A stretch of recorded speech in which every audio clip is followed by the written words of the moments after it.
poursuivi un premier objectif: sensibiliser à la beauté potentielle de l'église Saint-Bruno, difficile à appréhender au départ dans l'état de noirceur dans laquelle elle se trouvait, on avait abordé les chapelles non restaurées, afin que l'église, grâce aux travaux appropriés, apparaisse aux yeux de tous pour ce qu'elle est, un chef-d'œuvre de l'art baroque.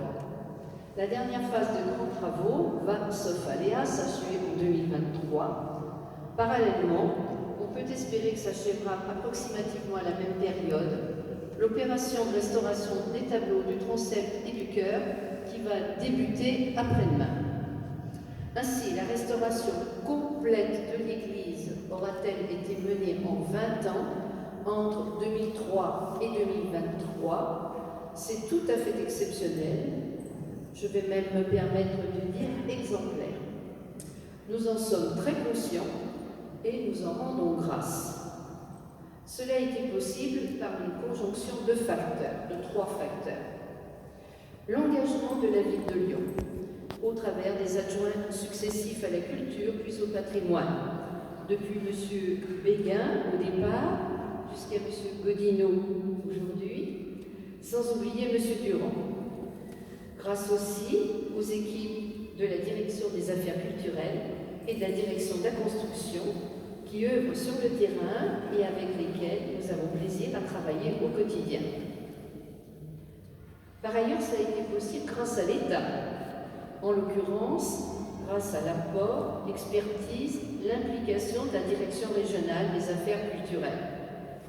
Je tiens à souligner la volonté appuyée en 2019 de M. Prozic, alors directeur régional des affaires culturelles, pour lancer rapidement et enchaîner les 2 dernières phases de travaux.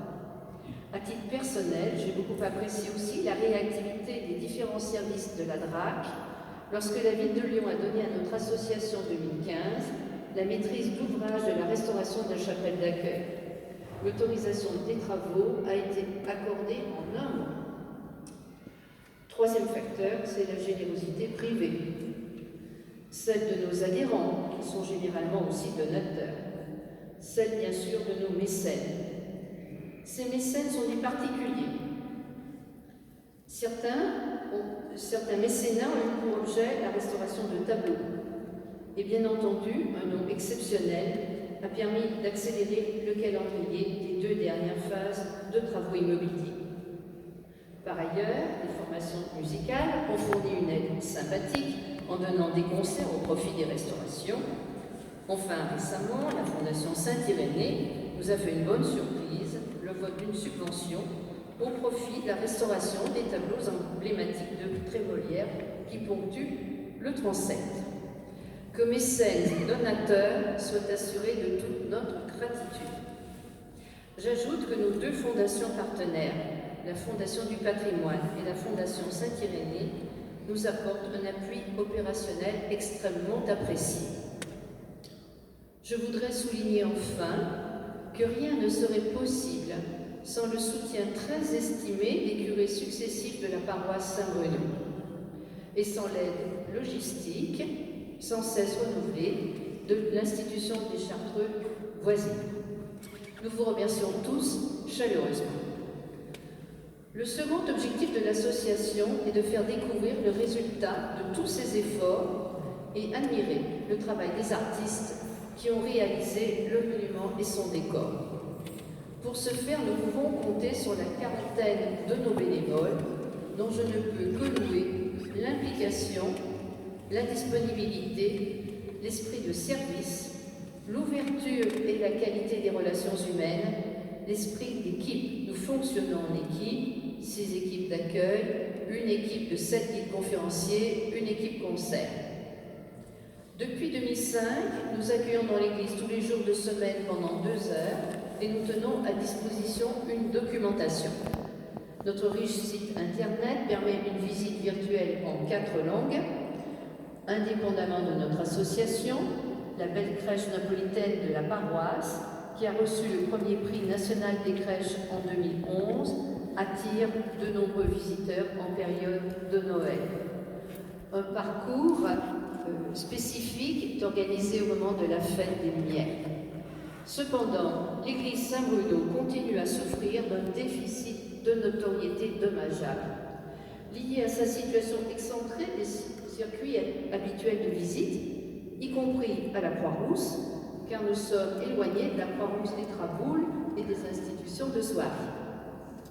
Environ 100 000 visiteurs en 15 ans, c'est bien, mais cela ne nous contente pas.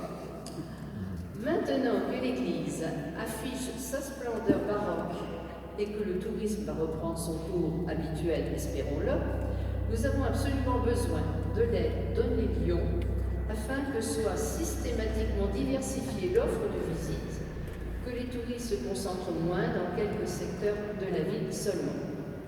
Nous sommes prêts à proposer et organiser un circuit de l'art baroque à Lyon qui relierait l'église Saint-Bruno au lieu du baroque religieux, au Grand Hôtel-Dieu au lieu du baroque civil, recueil sur une belle chapelle.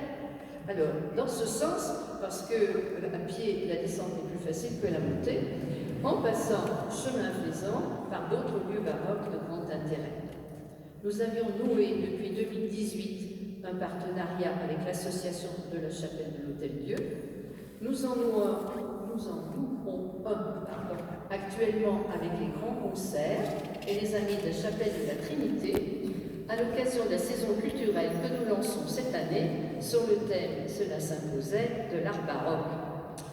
Le projet de ce nouveau circuit pourrait se concrétiser afin d'être opérationnel au moment où s'achèvera la restauration complète de l'église. Mesdames et messieurs, chers amis, je vous remercie bien fort pour votre engagement, pour notre collaboration et aujourd'hui pour votre écoute.